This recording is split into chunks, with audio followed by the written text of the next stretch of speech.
Good evening, ladies and gentlemen, and welcome to the Ohio Hospital Association's annual awards program. I'm Adora Namigade from WOSU, and I am honored to serve as your MC this evening. We are so pleased to have you all joining us for this special event to honor our healthcare worker heroes and all the nominees for the Albert E. Dyckes Health Care Worker of the Year Award. Tonight's program marks the 17th year OHA has hosted this celebration and the first year that we have presented it virtually. For those of you who may not know the Ohio Hospital Association's history, it was the first statewide hospital association in the country. Established in 1915, OHA has represented one of the state's most valuable and vital industries for more than 100 years. Guided by a dedicated team of healthcare and policy experts, clinicians, and business professionals, OHA strives to fulfill its mission every day to collaborate with 240 member hospitals and 14 health systems to ensure a healthy Ohio. To begin tonight's program, I would like to introduce our host, OHA's president and CEO, Mike Abrams. Mike joined OHA in February 2012, and he leads a team of 60 associates, serves on a variety of healthcare and hospital task forces and communities, and works with the 2,400 members of 7 OHA-affiliated societies. I am honored to welcome OHA's president and CEO, Mike Abrams, to share some remarks.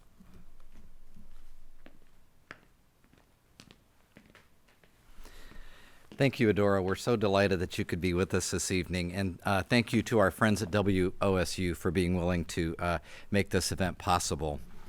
And good evening to everyone. Again, welcome to our very first virtual awards program.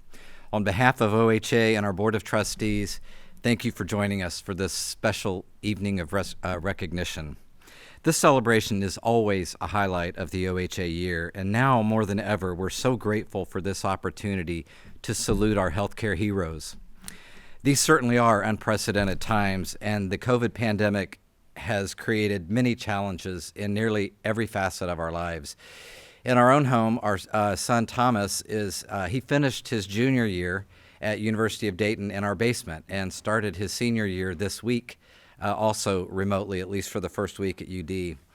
Big Ten college football will not happen this year. There are weddings that didn't occur and funerals that did not occur. All of these things kind of affect our psyche.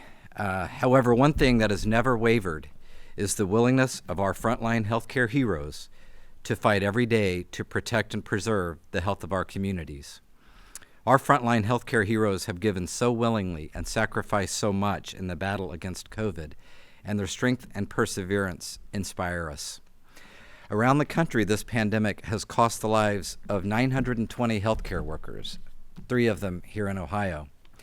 Countless others who work in our OHA member hospitals have weathered incalculable physical and emotional stress through the past several months. Tonight, hopefully, can serve as a brief respite and a celebration of these heroes.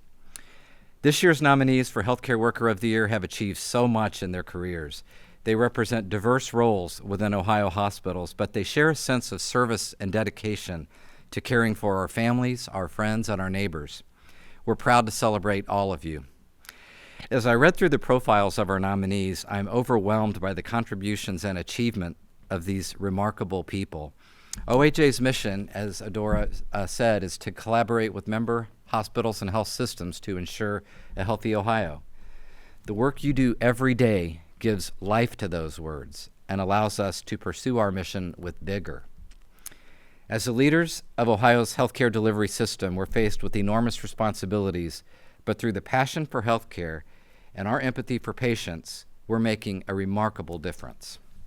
We're so proud of Ohio's 260,000 hospital employees who provide the highest quality care for more than 33 million hospital encounters every year. People travel to Ohio from all 50 states and across the globe to benefit from the excellent care and advanced medical treatments provided by our hospitals. Tonight's nominees all play an important role in achieving this level of excellence. Our work has never been more critical, and leadership is important to help ensure we don't fall behind. President Theodore Roosevelt said, "Courage is not having the strength to go on, it's going on when you don't have the strength." Today marks the 105th anniversary of the OHA. On this date in 1915, our founders gathered at the Hotel Breakers at Cedar Point to establish a stronger, unified industry of Ohio hospitals. Since August 25, 1915, we've tackled enormous challenges, such as the deadly outbreak of the Spanish flu, and seized important opportunities to improve healthcare quality in our state and advocate for our industry. These past few months, they've been challenging for our society, adapting to new ways of life and new ways of doing things. And as you all would know very well, caregiving has changed to require, for example, additional PPE, making day-to-day mobility of healthcare providers more challenging, such as functioning in an N95 mask for several hours a day. Work schedules have been adjusted due to critical staffing shortages, and vacations were canceled. You're making a tremendous sacrifice as the essential caregivers we so desperately need right now to ensure this pandemic does not overtake us. You make the decision to distance yourself from your children, your spouses, your parents, grandparents, and friends to protect them from any potential exposure, but also to protect yourself so you can resume the fight every day. The bonds of friendship and respect we form with our coworkers is special, but the bonds you've formed with your colleagues during this pandemic, they'll be with you for the rest of your lives. Our remarkable hospital caregivers are working around the clock to provide valuable health care to COVID patients and every patient who walks through the door. Beyond a challenging work environment presented by a pandemic, you go the extra mile to comfort patients, console the grieving, guide the scared, and celebrate with patients on their milestones to recovery. These are the moments where caregivers matter. Your care matters. Your service is valued beyond measure. The spirit and drive of tonight's honorees gives me great optimism as we strive to meet the day-to-day healthcare needs of our communities. To tonight's nominees and all other hospital caregivers who may be joining us tonight, thank you. Thank you for being a beacon of hope and light as we seek perseverance during this challenging time. And now, as a special tribute to our nominees and all the healthcare heroes we're fortunate to have working in our state, we'll hear from several prominent Ohio leaders as they express their gratitude for all you do. Thank you for joining us. Hi, I'm John Tortorella, head coach of the Columbus Blue Jackets. Hi, I'm Charlene Brown, co-host of Columbus Neighborhoods on WOSU TV. I'm State Senator Stephanie Coonsey. Greetings all. Clark Kellogg here. Hi, this is U.S. Senator Rob Portman. It's Adam Simber, pitcher with the Cleveland Indians here. The Columbus Zoo and the Hanna family want to pass along a huge thank you to all of the healthcare workers in our great state of Ohio. Thank you to all of our healthcare heroes. You are our leaders, and quite honestly, you're our heroes. Simply like to say thank you for all that you do in caring for our communities. I would like to thank you for all that you do to ensure that all Ohioans in your care get the absolute best treatment possible. We thank you, we commend you, keep it up, we need you. Thank you. Thank you so very much for what you're doing each and every day. Hi everyone, this is Katie Smith, fellow Ohioan. Hi, I'm Ohio Senate President Larry Alpoff from Medina. I'm Jenny Brittenbauer. Hey, what's up? This is Javier from Columbus Neighborhoods. This is Amelia Sykes, State Representative and Ohio House Minority Leader. Hi, I'm Archie Griffin. Hi, Jay Edwards, State Representative from the 94th District in Southeastern Ohio. Hi, my name is Cameron Mitchell. This is to the 260,000 Ohio hospital employees that have been working so diligently through this crisis and with such courage to go in there and take care of our sickest of the sick and help people recover from this national tragedy. We are so proud of you, and we will never forget your incredible contribution. Thank you to our doctors, to our nurses, to technicians, and to hardworking support staff that make treatment available and who keep the hospitals open around the clock. So I want to sincerely thank you for your commitment and your service. When you're not alone, we see you and we recognize your value. That's what respect means to me, is to recognize someone's value. And I recognize and we recognize how valuable and how necessary you all are. From the bottom of my heart, we are sending you a huge thank you for all that you're doing.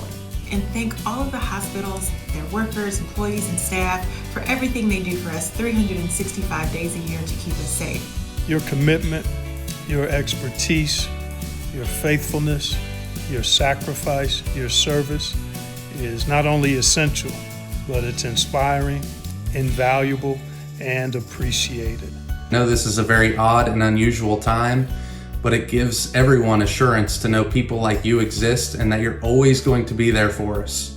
Your hard work and dedication to our communities is one of the reasons we are proud to call Ohio home. Your dedication to service, especially working on the front lines to win this battle against COVID-19, is truly commendable. Whether you're a doctor, a nurse, or you do the cooking and cleaning at our local hospitals, thank you for all you do. We truly are fortunate to have so many phenomenal caregivers in Ohio, and I know I share the same sense of gratitude for the courageous men and women working in Ohio hospitals. I hope you are all enjoying your evening so far. Moving forward with tonight's program, we now have an opportunity to hear a special story of gratitude for caregivers, just like all of you, but from a unique perspective. Tonight, Stacy Unsinger, a COVID-19 survivor who has a deep appreciation for healthcare workers, is going to share her story. I wanted to start out by saying thank you for choosing me to be your speaker this year. I would like to congratulate the nominees and honorees for the annual award. I owe my life to a lot of people, and many of them are from University Hospitals of Geneva and Cleveland. The healthcare teams in each hospital played vital roles in their quick action and responsiveness to save my life from COVID-19. I'm so grateful for all the caregivers that were on the front line and behind the scenes, from the emergency room to the ICU, including respiratory therapy, dialysis staff, radiology, patient transport, food service, and environmental services, right down to my former, now retired immunologist, Dr. Kent Knauer's answering service. I consider all of these to be life-saving instruments in my care. I would also like to mention the rehabilitation healthcare team at Hannah House in Cleveland for their absolute confidence that I would walk again, and then helping me to achieve that goal. It seemed to me it would never happen, and each obstacle I faced was doom and gloom. But they have seen it all, I'm sure, and their positivity kept me focused. So it's such an honor to share my story, as I call it, my time with COVID. The header is so capturing to me in this unprecedented time with this unpredictable virus. As I have learned in my healing process, the virus is unique to each individual with similar characteristics. My story starts March 8th with visiting some friends that flew into Ohio from Arizona to attend a funeral. My husband and I went to visit them after the calling hours to their family's home in Lyndhurst. This was before masks and social distancing were heavily in place. My youngest son said, "Mom, don't do this. Don't go out. You could get sick with your immune system." I hastily told him, "I'll be fine." And then I told my husband, "I do hope I get this virus." He was shocked and said, "Why would you say that?" I said, "Because I don't want to live in fear, not knowing whether or not I will get this virus. I just want to get it over with." Little did I know, almost as soon as I spoke those words, within a few hours, I would be exposed to someone at the gathering that had a dry cough. Exactly 12 days later, I was in for the fight of my life.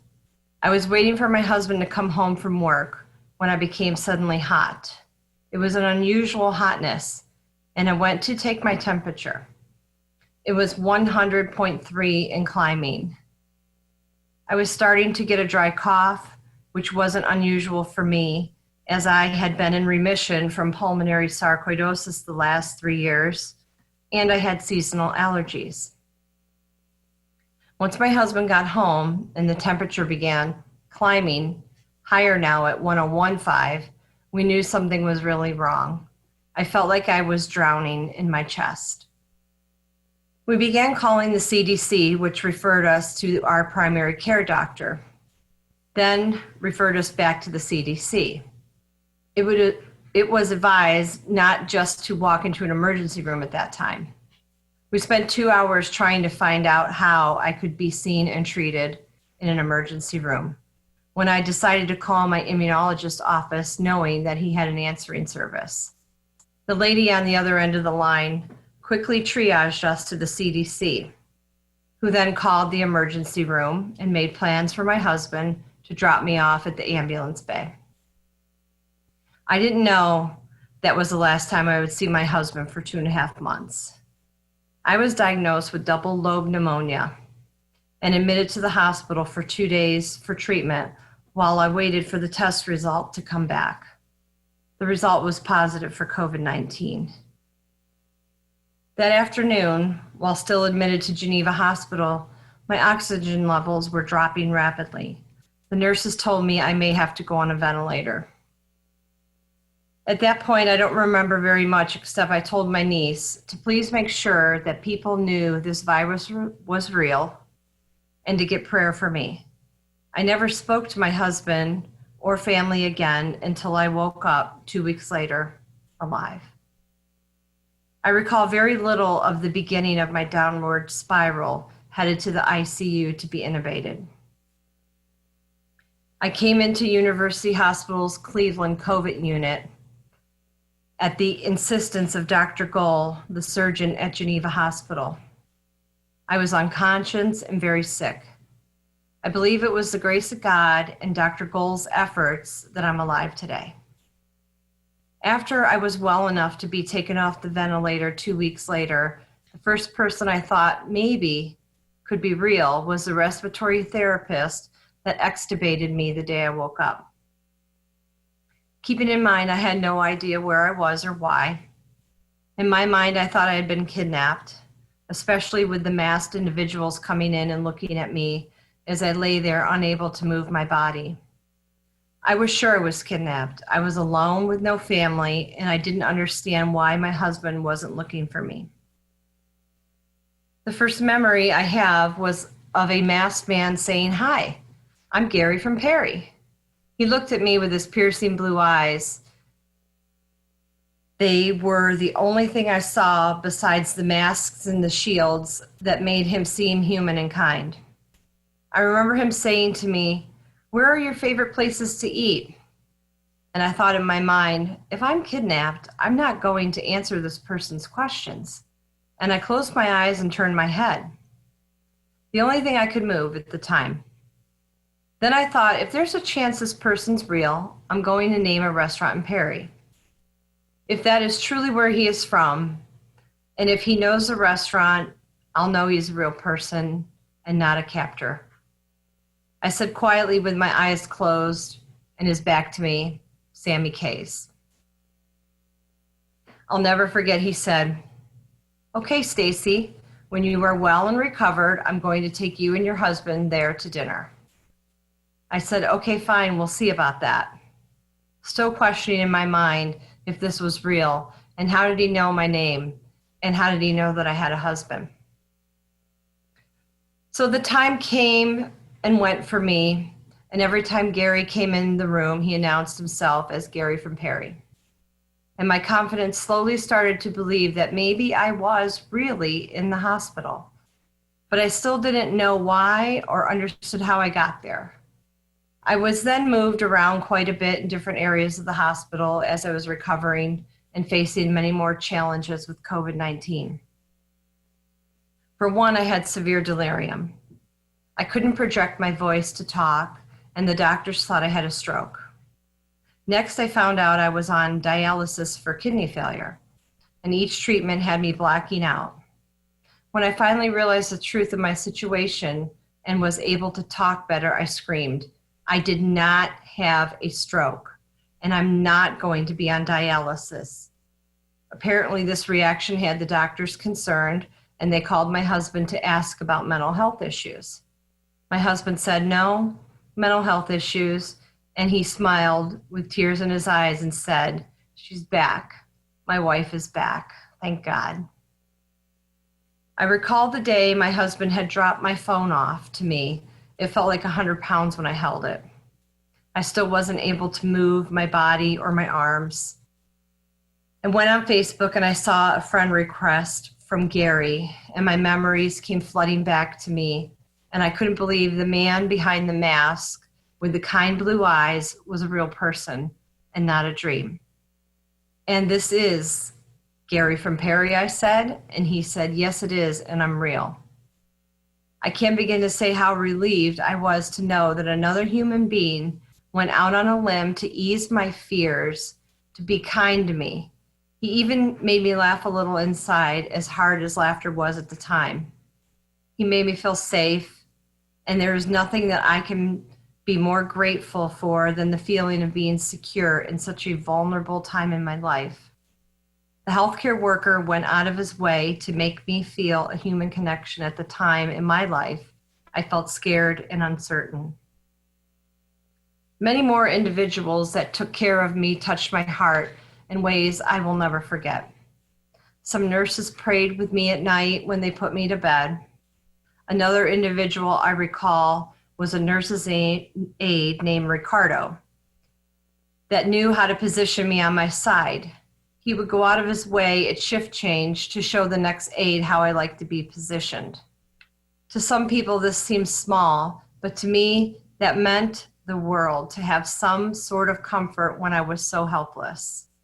I remember feeling like I was going to pass out in dialysis and begging the nurse, Cole, to hold my hand. He said he couldn't hold my hand, but he stayed in the room with me, which gave me comfort. I was determined that I was not going to be on dialysis anymore. I remember calling my pastor and his wife and begging for prayer specifically to not be on dialysis anymore. It was the next scheduled day for dialysis when I distinctly remember the nephrologist coming into my room very early in the morning while I was sleeping and said, "Mrs. Unsinger, no more dialysis." He didn't say anything more, just left the room. I knew then my creatinine levels were going down. I knew I was going to get better. Not fast enough for me, but I was making it. I recall my infectious disease doctor dashing into my room on the med-surg unit before they moved me into rehab. And she gave me this pin that I'm wearing today, congratulating me on beating the coronavirus. She said it was a miracle. I wasn't so sure I agreed with her at the time, but today I certainly do. The pin has crystals in it and it's a crown. So it's very moving for me that she did that. Lastly, when I arrived at the rehab facility, Hannah House, I remember the occupational therapy and the physical therapy girls coming into the room and telling me I was going to walk out of there and go home. I didn't believe them, and the way I was feeling with orthostatic hypotension at the time, I didn't care if I ever walked again. The feeling was horrible.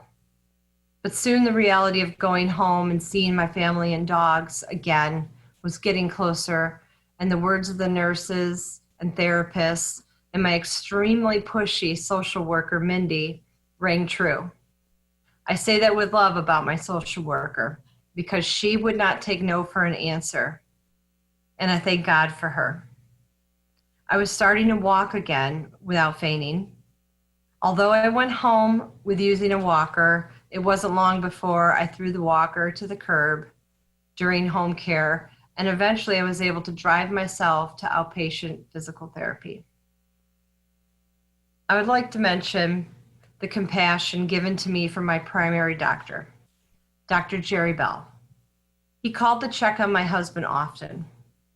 He even called my sons and called me while I was in the hospital to tell me that he was praying for me and I was going to be all right.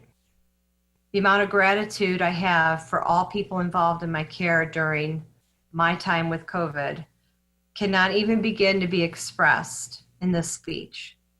I feel so much hope for humanity after my experience with the healthcare workers that took care of me from the front lines to behind the scenes, including maintenance that adjusted the temperature in my room on times that it didn't seem to work.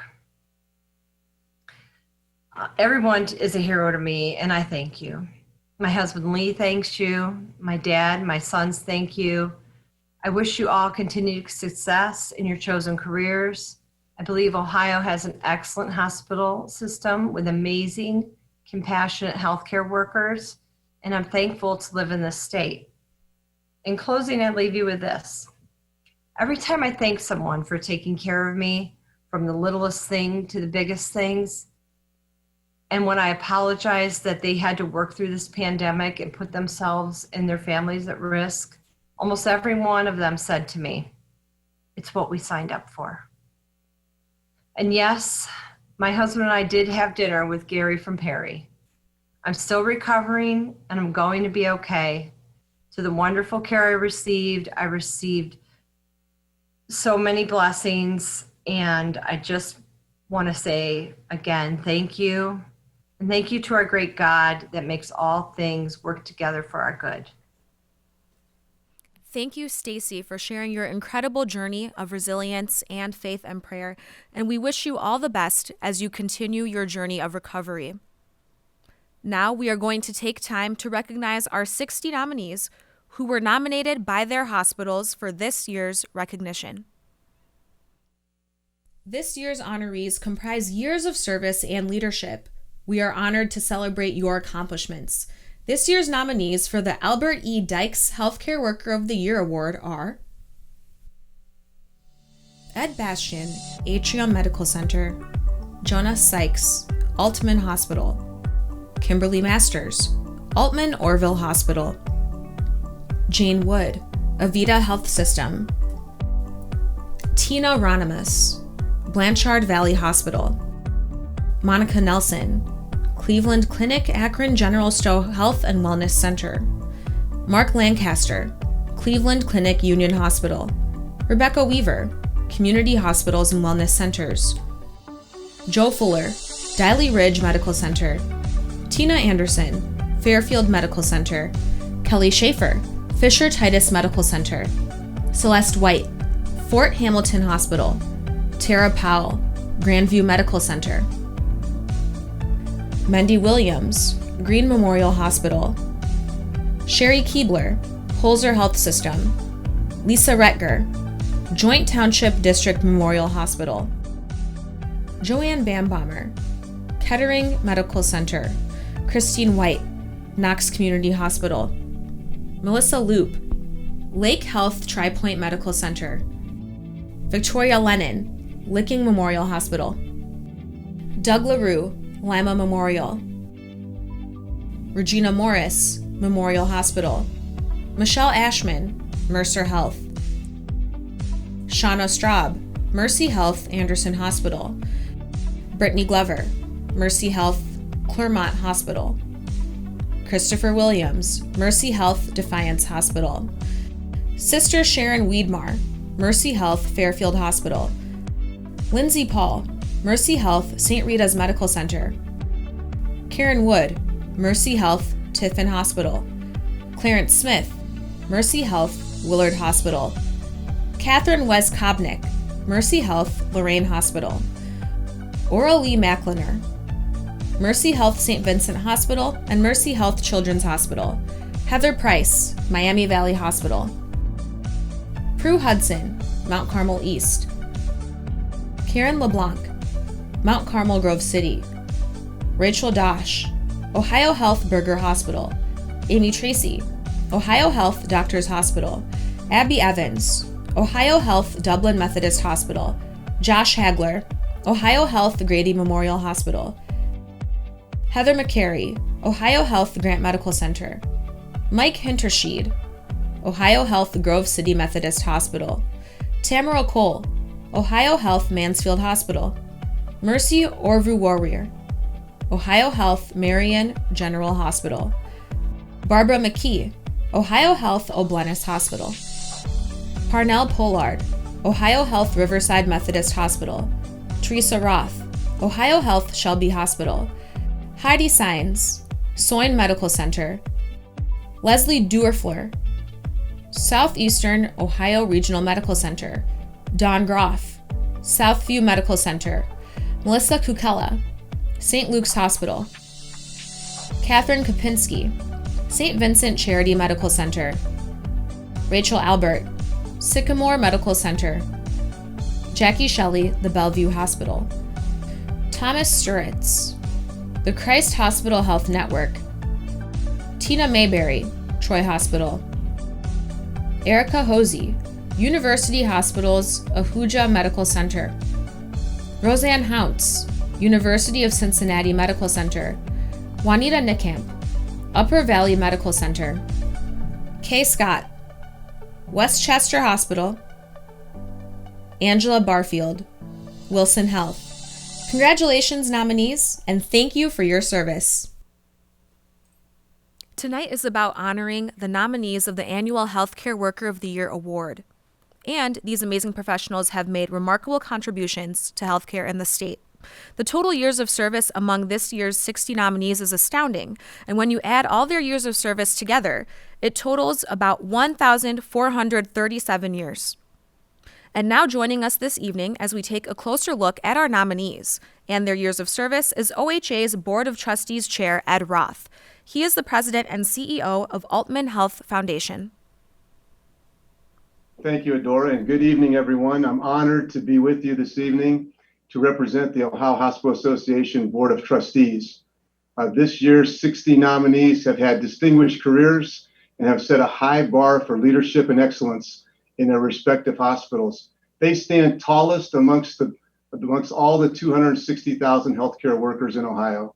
At this point in our program, if we were at the Easton Hilton together, we would invite all of you to stand up so we could recognize you. But for tonight's program, we'll showcase these amazing healthcare professionals through a slideshow featuring all the nominees representing their over 1,400 years of service combined.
Congratulations to all the nominees and honorees this evening, and all of those of you who are in the run for the Ohio Hospital Association Albert E. Dyckes Health Care Worker of the Year Award.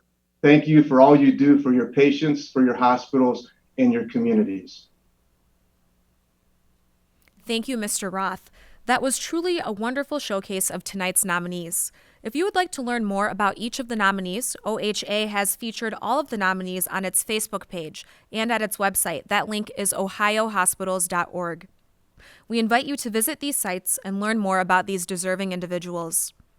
And now it is time to announce the finalists for tonight's Albert E. Dyckes Health Care Worker of the Year. This award recognizes an outstanding hospital caregiver who is a great leader, reflects the values and ideals of Ohio hospitals, and goes beyond the call of duty, giving back to the community. All of you are winners tonight, and we want to appreciate what it means to be your hospital's nominee for this recognition. OHA enlisted a panel of outside reviewers to help identify this year's 5 finalists and the ultimate recipient. The judges reported that they enjoyed learning about all of you, and they were overwhelmed by the accomplishments, service, and commitment of this year's nominees. The first finalist for the Albert E. Dyckes Health Care Worker of the Year Award is Tina Anderson, Fairfield Medical Center.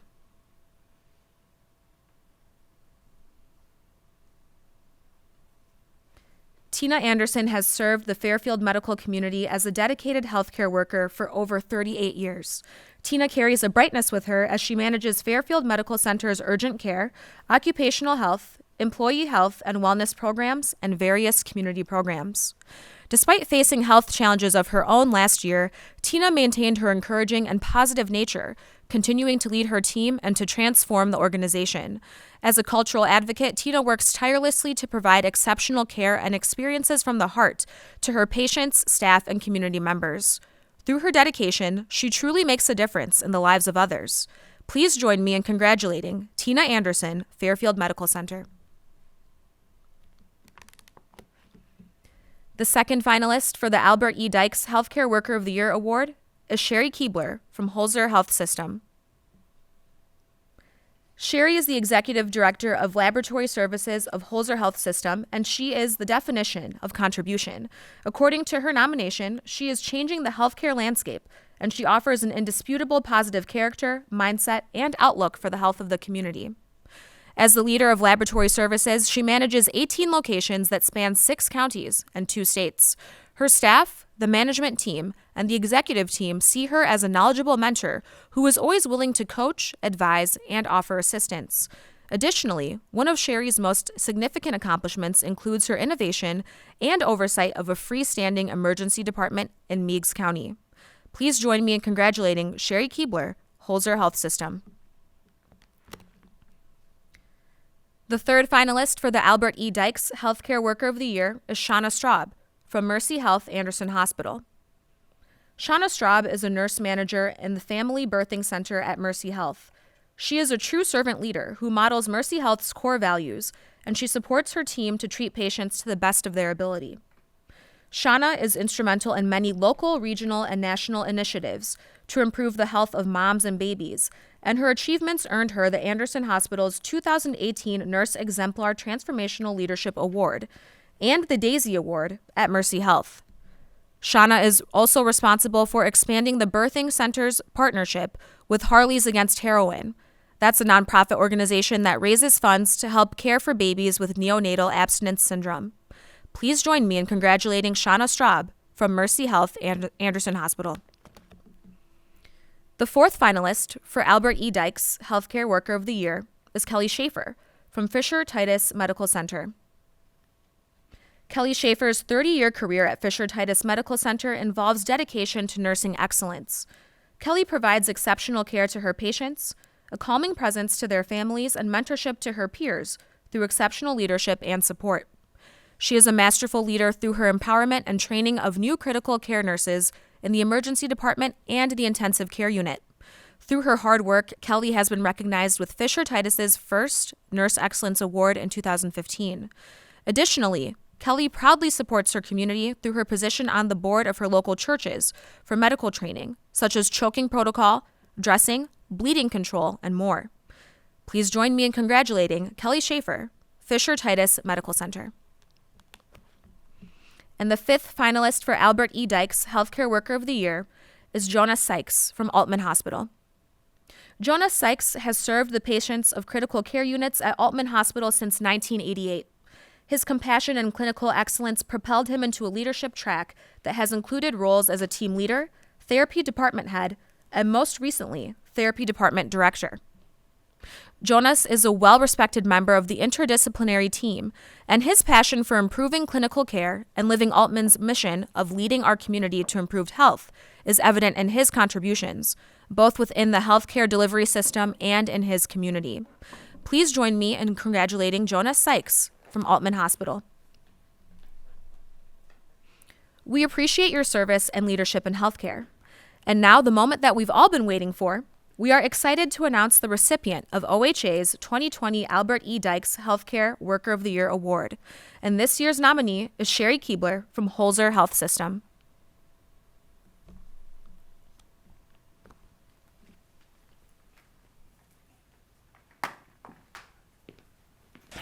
Well, Sherry, congratulations. I can see you on the screen, and if we were at the Hilton Easton, there would be thunderous applause in your honor. But just know that we are with you in spirit, and I really want to thank and congratulate all of our finalists and all of our nominees. And also, I certainly want to thank Stacy for being willing to share her very moving story of recovery with us this evening. So thank you, everyone, for joining us for the program, and I wish you all a safe and happy evening. Good night, everybody.